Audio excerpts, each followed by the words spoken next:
Boa tarde. O...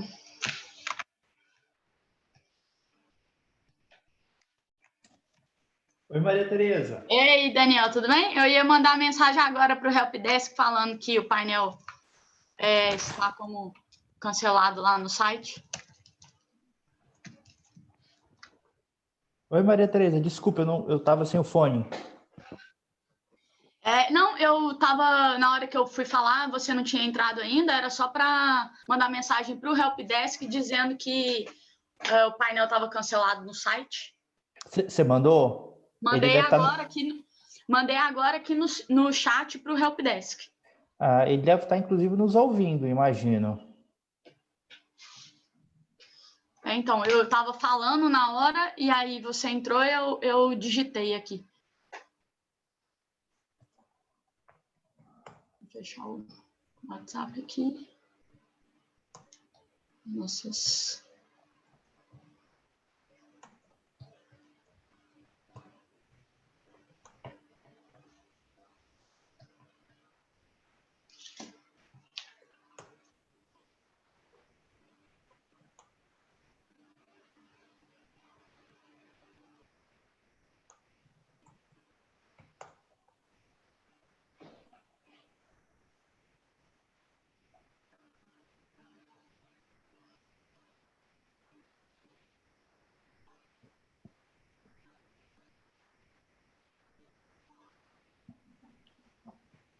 Tá todo mundo me perguntando se o painel foi cancelado. Eu estou impressionado com isso.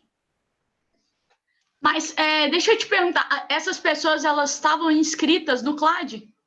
Sim. Ah, tá. Porque não é aberto, só poderia ver só pode ver quem tá inscrito, ó. Eu recebi aqui uma mensagem, Daniel. Olá, cara oradora, vou perguntar à organização. É porque veio no privado. Ah, ótimo. Não, que bom. Então, não vou... Então, a colega minha me mandou uma mensagem agora que não está conseguindo entrar. Não está conseguindo... É porque a sala... Na verdade, o link para a sala no site ele está disponível. Quer ver? Não está. Esse é o problema, porque cancelaram. O que acontece? Cancelaram o anterior e aí indisponibilizaram a sala. Gente Deviam do ter céu. colocado na sala 8. Muito provavelmente a gente vai ser remanejado para a sala 8, porque lembra que mandaram 2 links? Lembro. Então, A sala provavelmente... 6 entrou aqui, sala 6, Ina. Não, então, mas tem um painel na sala 6 agora. Onde não tem painel agora é na 8, na 9 e na 10. Só que a 9 também, como foi cancelado o painel anterior, pode ser que a sala esteja indisponível. Viva, boa tarde. Olá, boa tarde. Oi, Abel, tudo bem? Abel Você está na organização? Eu vou estar aqui em off para apoiar naquilo que for necessário. Abel, primeiramente, desculpa, mas é um prazer conhecê-lo. Enfim, sei do seu trabalho no INA, mas antes disso, deixa eu lhe destacar uma questão importante. No site do Congresso, esse painel consta como cancelado e não tem link para as pessoas acessarem. Não sabia. Vou comunicar isso. Por favor, todos os colegas que vão prestigiar esse painel estão reclamando agora. Assim, eu mesmo soube, eu e Maria Tereza, que iremos apresentar, soubemos agora. Nós não estamos a gerir o painel do site. Vou tentar perceber o que é que se passa, porque não era suposto. Houve um painel na sala 7 que, de facto, não se vai realizar, mas o vosso sim. Então, o que ocorreu foi... Só um momento, por favor, Daniel Matos.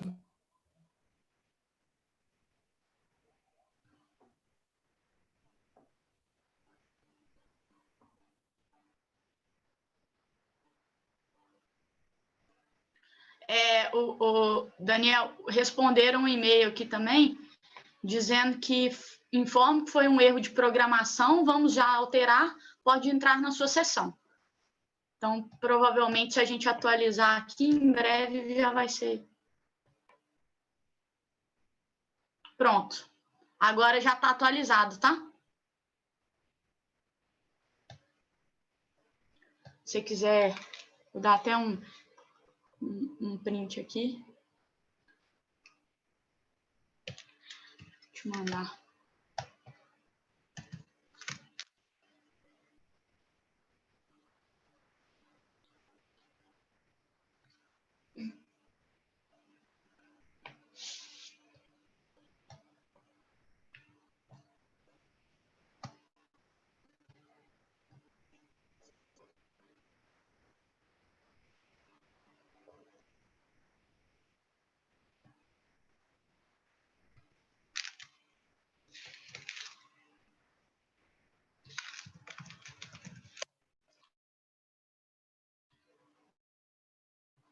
Quiser encaminhar aí para as pessoas?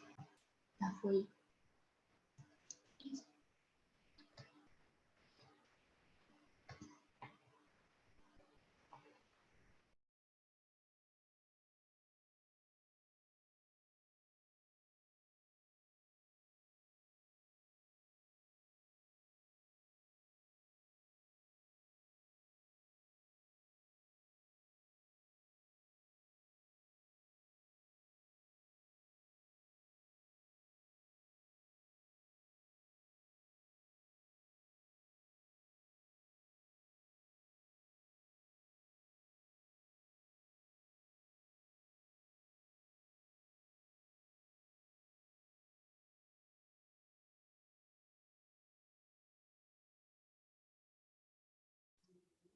Maria Tereza?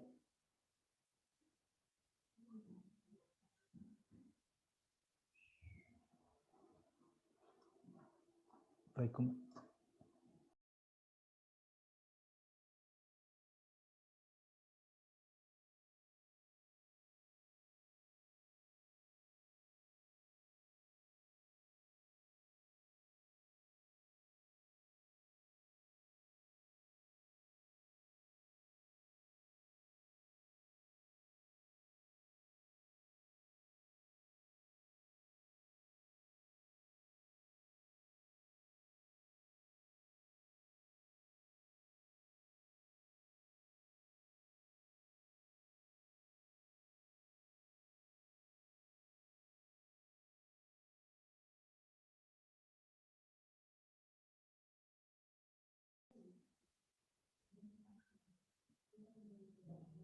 Maria Tereza, está vendo a apresentação?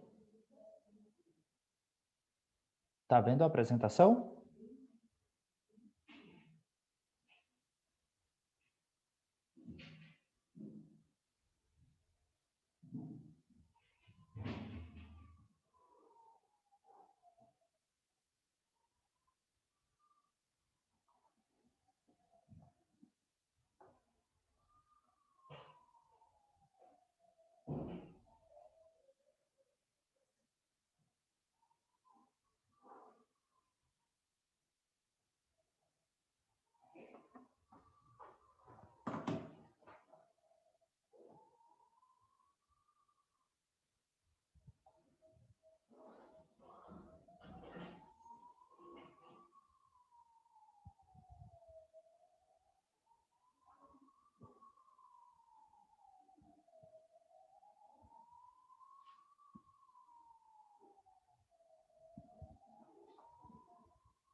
Daniel Matos. Oi. Está a ser possível admitir participantes na sala. Que ótimo. Não, a colega painelista Maria Tereza, ela mandou uma mensagem para o Helpdesk também, enquanto conversávamos, e eles informaram que foi de fato um erro, mas já atualizaram Sim. o site, então que bom. Mas foi um momento de apreensão, Abel. Eu neste momento estou a admitir pessoas em sala, alguns já estão, e portanto às 17h15 arrancamos efetivamente, ok? Vou ficar off da imagem, mas estou presente na sala para o que for necessário. Até já. Perfeito. Correu tudo bem. Obrigada. Uma pergunta. A apresentação está visível? Sim, está bem visível. Está claramente perceptível. Tá, obrigado.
Eu vou fazer a apresentação, Maria Tereza, somente desse slide aqui.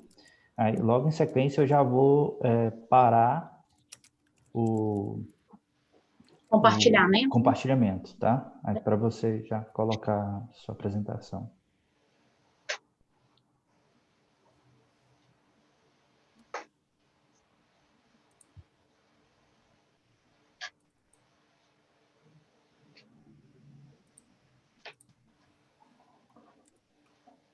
Fizeram meu teste hoje de manhã. Foi? Eu pedi ontem para fazer ao final do dia.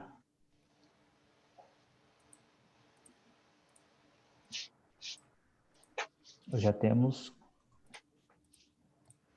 além de você e a Bel e o Helpdesk, já temos mais 3 colegas.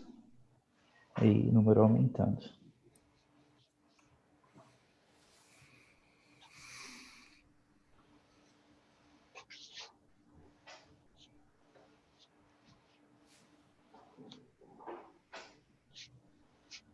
Nem todos os painéis estão com tradução simultânea, né? Alguns. Alguns? Eu assisti alguns em espanhol que não tinha a tradução.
Os palestrantes podem iniciar a ação assim que estiverem em condições de o fazer. Tá ótimo. Obrigado, Abel. Boa tarde a todos.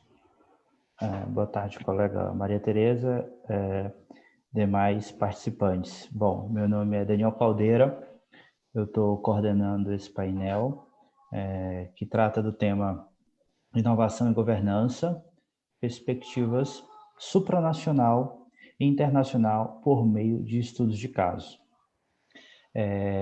Esse painel será iniciado pela colega Maria Tereza, que fez um trabalho em conjunto com Clara Marcele Alves, José Roberto Afonso e Gislaine de Fátima. Passo, então, para a Maria Tereza fazer sua apresentação.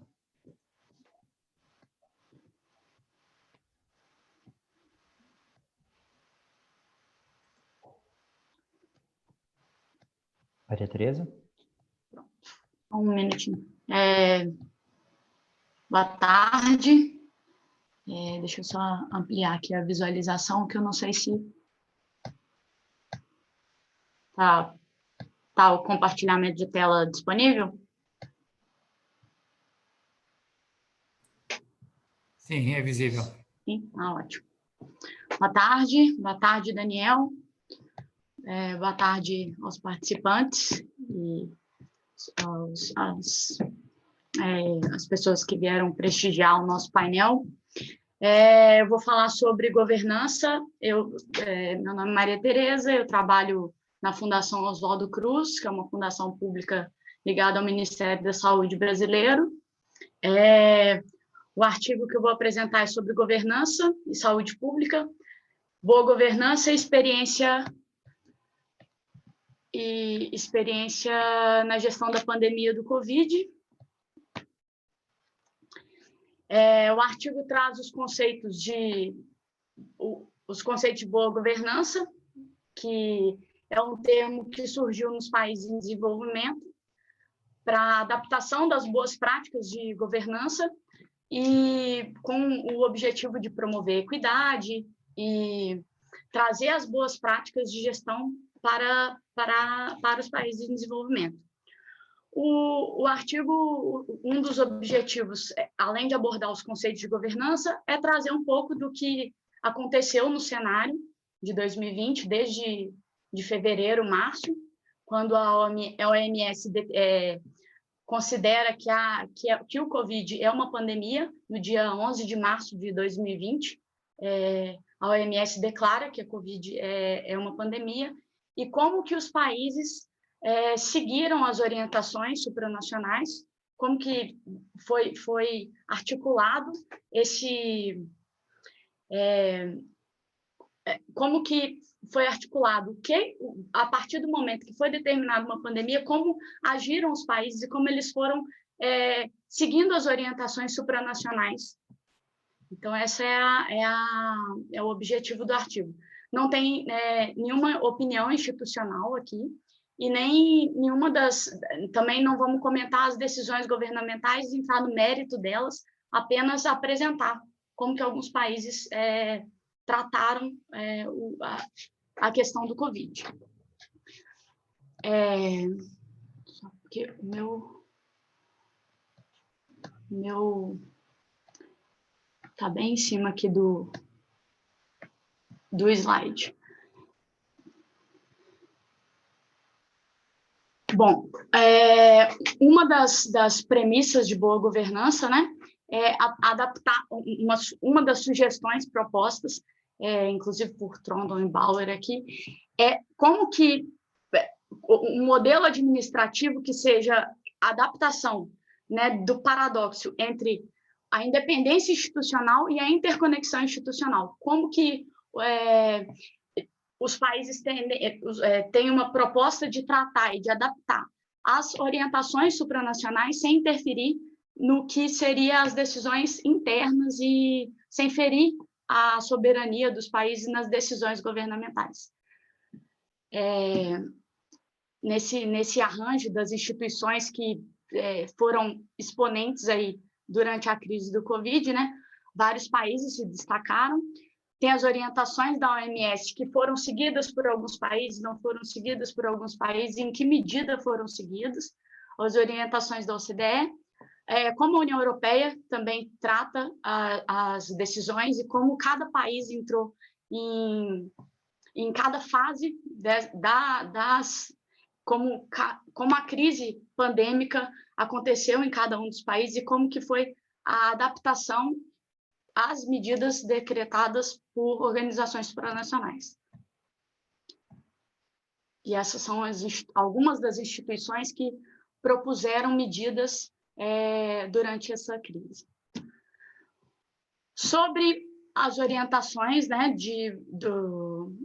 quando o Covid foi considerado uma pandemia em março, como colaboraram os países, como foram as decisões nas áreas de políticas públicas de saúde e como foi levantada essa dicotomia entre economia e saúde. Como alguns países resolveram não parar ou não adotar as medidas sugeridas pela OMS, principalmente, e principalmente pautadas na decisão econômica, que parar as atividades econômicas seriam prejudiciais para os países. O Fórum Econômico Mundial estima que o impacto do Covid foi de 2 trilhões de dólares. Isso é um dado durante a primeira onda, né? Todos os dados abordados no artigo, eles são referentes à primeira onda, de março ali a maio, os resultados que foram divulgados nessa época.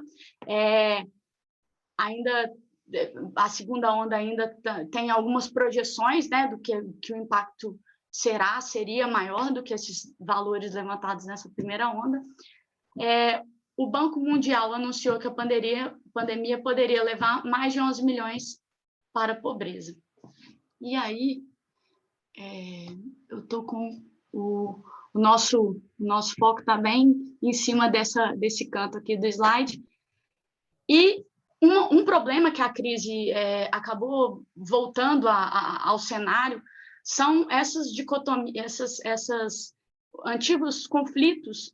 Por exemplo, essa é a capa de um jornal holandês fazendo uma crítica aos valores que a União Europeia estaria destinando aos países do sul da Europa. Então, uma crítica como se os Estados-membros do norte da Europa fossem muito onerados por essa conjuntura, ajudando os países do sul, que seriam os países com maior necessidade de ajuda.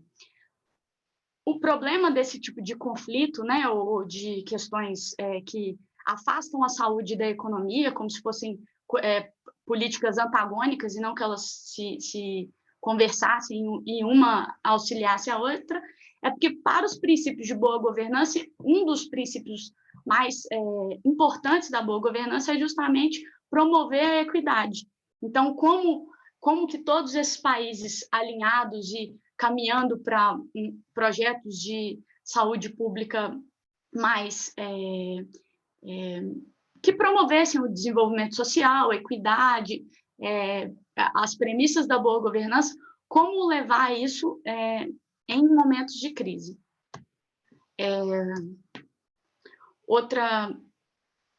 Outro momento muito, muito importante que a pandemia traz para reflexões é a relação entre a ciência trazendo os dados técnicos, informando os gestores públicos, os agentes públicos, sobre quais decisões seriam as melhores a serem tomadas e como os decisores políticos são influenciados e decidem tomar as medidas e promover as políticas públicas baseadas nesses indicadores. Alguns autores, que inclusive estão no artigo, né, um deles é o Guignier, trazem essa informação de que a saúde é um dos campos das políticas públicas que deve ser eminentemente técnico e é um dos que traz consequências irreversíveis caso a ciência esteja desconectada das políticas adotadas.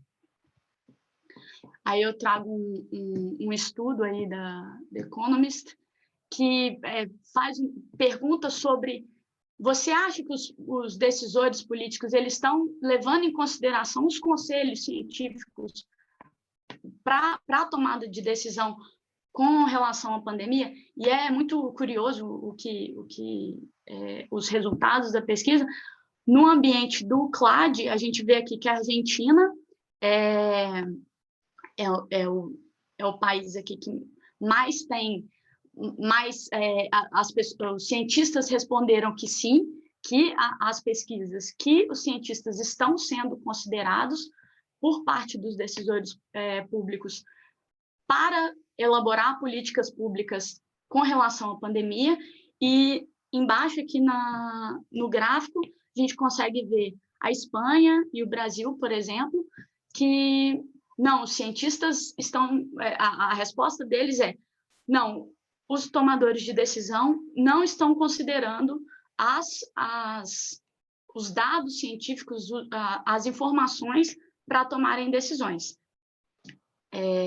Ainda que tenham decisões contrárias, né, diversas, isso a gente poderia discutir, mas a resposta deles é que não estão sendo considerados as informações científicas para a tomada de decisões. E as reflexões que a gente chega com relação ao estudo é que esse fenômeno é um fenômeno muito difícil de fazer uma análise clara, porque a gente ainda está vivendo, né? Então, é muito mais difícil fazer uma reflexão mais assertiva sobre o fenômeno, porque nós ainda não podemos dizer que as decisões foram corretas ou não, mas, com certeza, vai ser levado em consideração para o futuro. É uma pandemia que o benchmark vai ser usado no futuro para dizer quem tomou melhores decisões. A última vez que a OMS declarou uma pandemia foi em 2009, com a H1N1, então já tem aí 11 anos, né, da última declaração, e nós veremos o que essa pandemia trouxe como resultado para as políticas públicas do futuro com relação à saúde pública. Um indicativo é que o Programa da União Europeia, o Programa de Saúde da União Europeia, quadruplicou o financiamento para os próximos anos. O próximo programa, que vai entrar na sua 4ª edição, ele, de 2021 a 2027, tem um vulto de 9,4 bilhões de euros para financiamento de programas na área de saúde. Uma outra conclusão nesse cenário é que as lideranças políticas elas vêm oscilando no cenário internacional. Alguns países que tiveram eleições recentes, como Estados Unidos, mas não é do nosso escopo, mas o Brasil, alguns analistas de política dizem que os políticos que adotaram boas decisões durante a pandemia, o que a população entende como boas decisões, principalmente as medidas restritivas, esses políticos tiveram maior aceitação, foram reeleitos, e alguns deles que optaram por não fechar ou levantaram a bandeira econômica como um viés para que não fossem adotadas algumas políticas de restrição, eles foram perdedores nesse cenário. Outros países estão mudando a estratégia adotada na primeira onda, ela vem sendo alterada de acordo com os números. Um caso também que foge do nosso escopo, mas é a Suécia, vem adotando medidas diferentes do que adotou na primeira onda, então a mudança de estratégia nas políticas públicas de saúde tem mudado. Outra coisa, a dicotomia política-administração, que é o resultado do estudo anterior sobre ciência e políticas públicas. E o exemplo do autor citado no slide anterior sobre as políticas públicas serem um campo eminentemente técnico é uma resposta de que não deveria ser levados em conta as opiniões dos cientistas, porque a saúde, não sendo um campo das políticas públicas que você pode ignorar o entorno, não existe o lado de fora, assim como para as políticas públicas de meio ambiente, isso é muito usado, é uma área transfronteiriça e que a coordenação e as práticas de boa governança deveriam ser mais bem utilizadas por parte dos gestores públicos e políticos. Muito obrigada. Isso. Obrigado, Maria Tereza.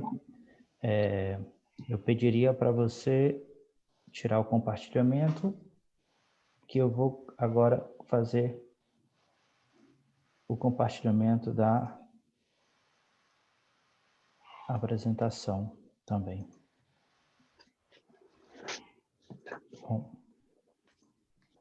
Bom, boa tarde, colegas.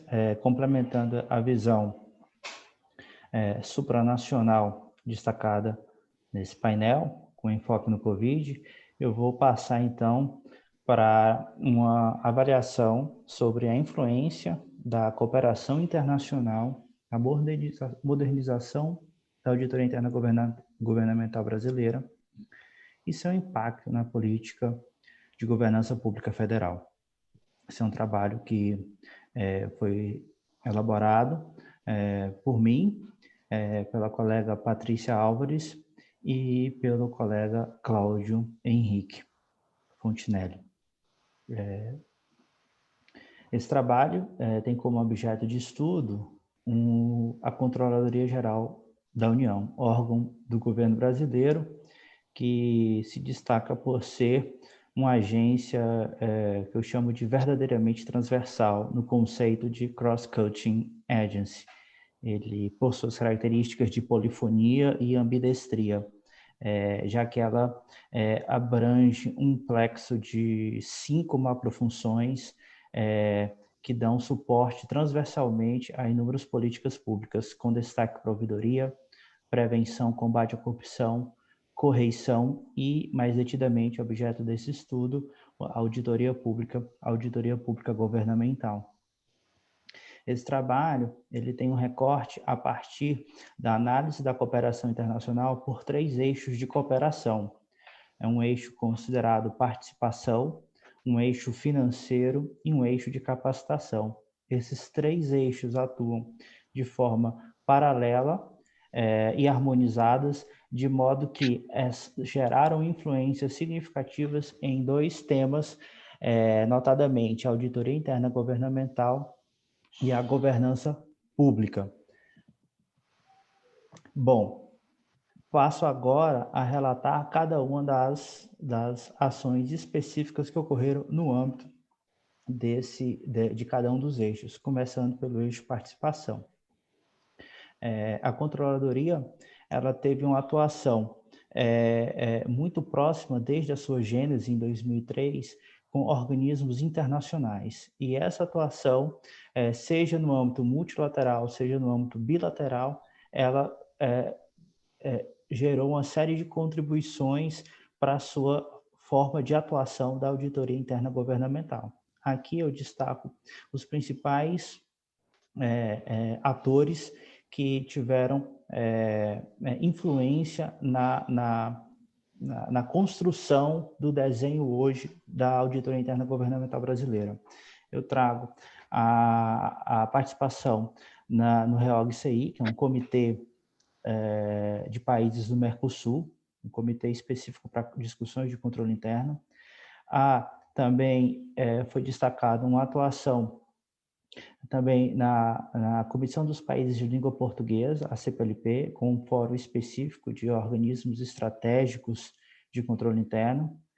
A participação da Controladoria também foi observada em interações e tratativas com a OCDE e também com a União Europeia em sentido mais amplo, por meio de projetos financiados pelos diálogos setoriais, que é um projeto permanente da União Europeia com o Brasil.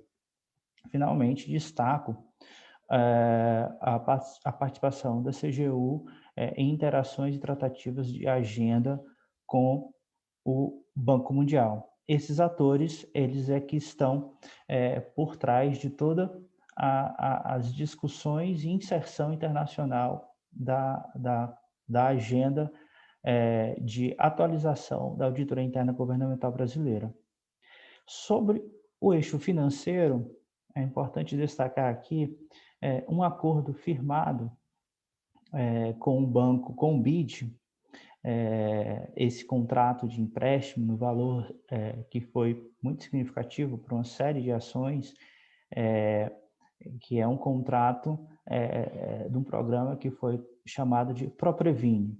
Ele é um programa de fortalecimento da prevenção e combate à corrupção na gestão pública brasileira.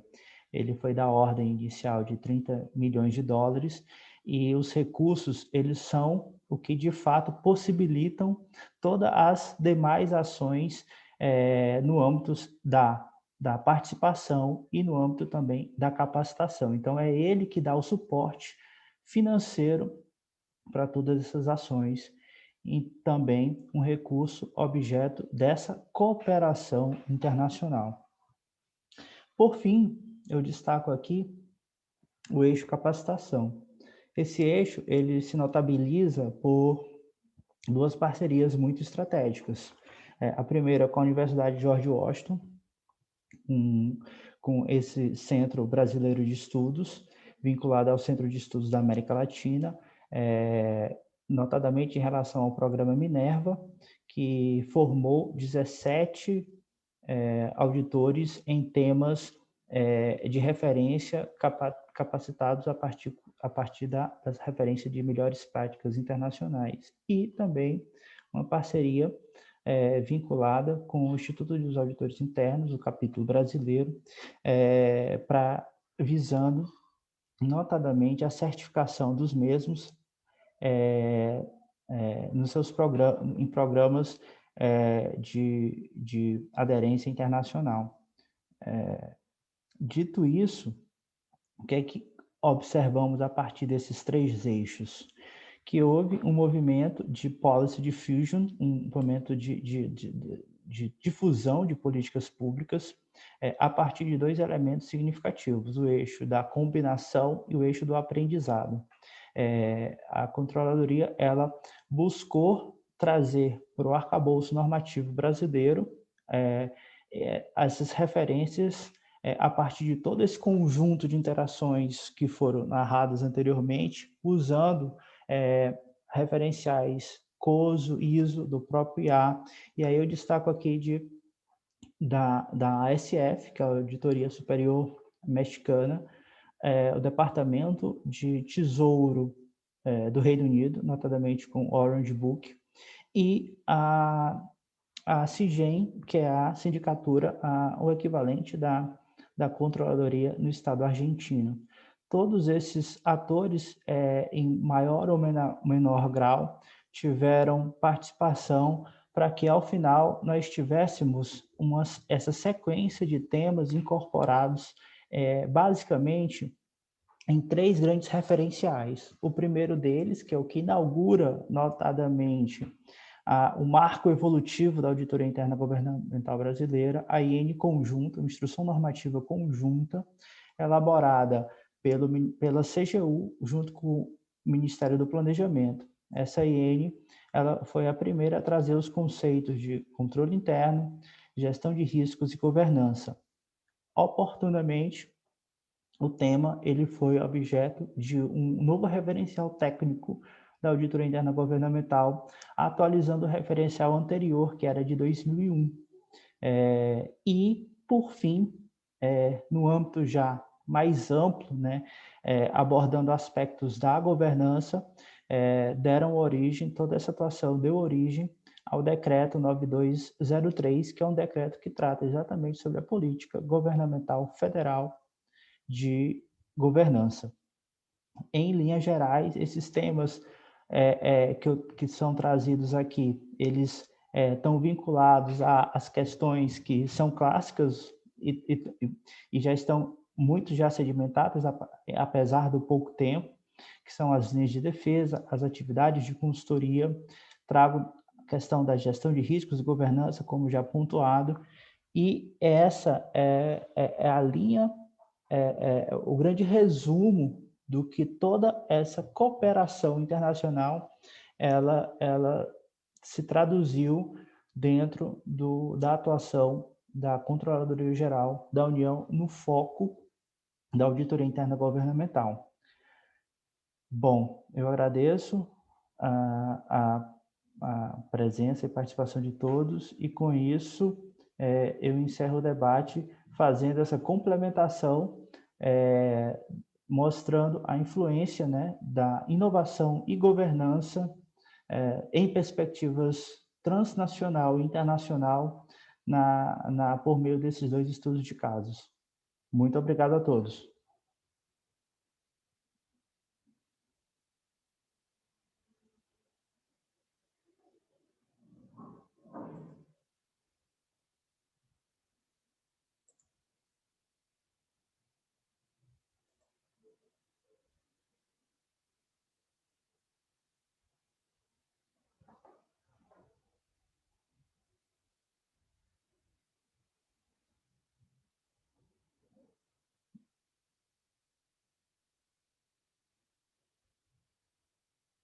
Não sei se há algum espaço ou tempo para ainda questões. Estou à disposição. Nós fomos, eu e Maria Tereza, bem cumpridores dos horários daquele tempo previsto, então acredito que, se houver tempo, seria interessante. E o colega Abel destacando que há, sim, um espaço para colocação de perguntas e questões.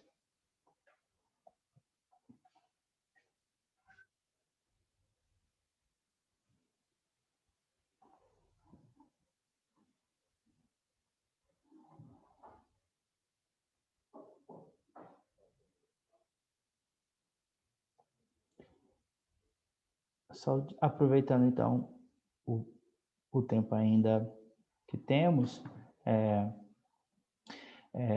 nós verificamos especificamente que a teoria de policy diffusion, vinda com forte influência do campo das relações internacionais, é um tema de significativo impacto, cada vez mais estudado, e não detectamos nenhum estudo específico dessa teoria, esse recorte metodológico, na auditoria interna governamental. Então, esse trabalho ele também teve esse contributo de ineditismo para ancorar essas discussões a partir de conceitos que até não então explorados pela literatura brasileira.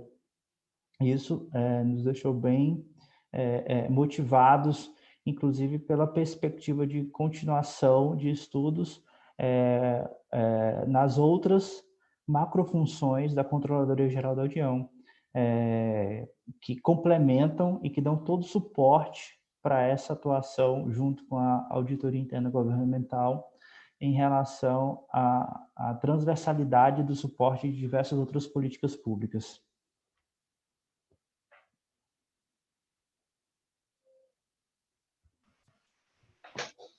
Antes do encerramento, eu queria fazer um agradecimento. Obrigado, Francisco, Clara, Abel, pelas mensagens aqui. E parece que abriu uma janela para alguma pessoa fazer alguma pergunta pelo vídeo.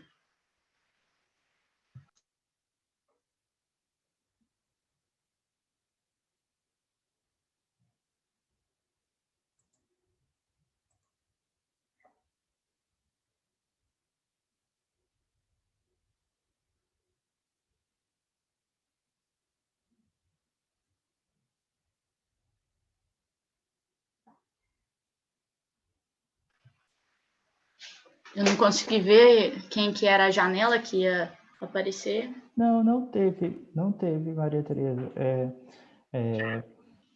Para mim apareceu mais uma.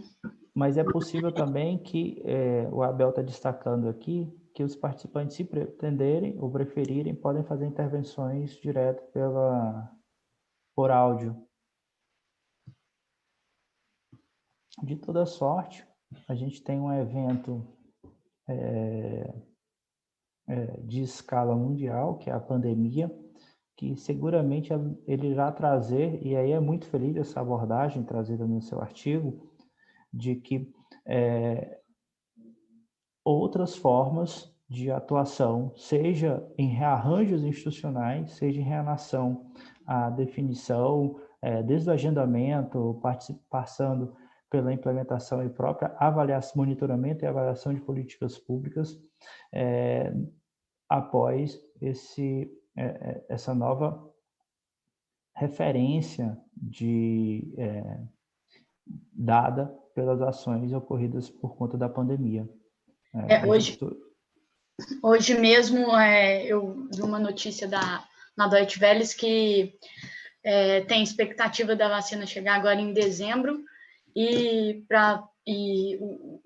são 2 bilhões de doses e imunizaria 700 milhões de pessoas. Só que na União Europeia só tem 450 milhões de habitantes. E a notícia é que os próximos imunizados nessa linha aí seriam as pessoas, a população dos Balcãs. Essas vacinas seriam disponibilizadas, o excedente, né, da União Europeia, para os Balcãs e para a África. Então, vai ao encontro dessa perspectiva desses círculos concêntricos da tomada de decisão e quem são os próximos impactados positivamente pelas decisões que saem desse núcleo tradicional anterior das decisões institucionais, quem são os próximos aí. De fato, assim, todos nós estamos, seja como cidadãos, seja como colegas que atuam mais como policy makers, ansiosos com essas cenas dos próximos capítulos, né? Enfim, eu creio que também estamos próximos do horário de encerramento, que está previsto agora para as 10:06, né? Horário de Lisboa. E, enfim, sem mais perguntas, eu vou aproveitar e agradecer mais uma vez a todos pela participação e destacar que estamos aqui à disposição para quaisquer dúvidas, contestações em relação ao trabalho e contribuições são sempre bem-vindas. Maria Tereza, se você quiser fazer algum agradecimento final, Não, também gostaria de agradecer aos participantes, agradecer a você, Daniel, pelo trabalho em conjunto. Nós somos colegas de classe e também estamos torcendo aí, participamos, como você disse, duplamente. Estamos ansiosos aí, tanto como analistas das decisões aí, como também como usuários, ansiosos para os próximos passos aí que seguramente virão. Se Deus quiser. Então, eu agradeço a todos e muito obrigado.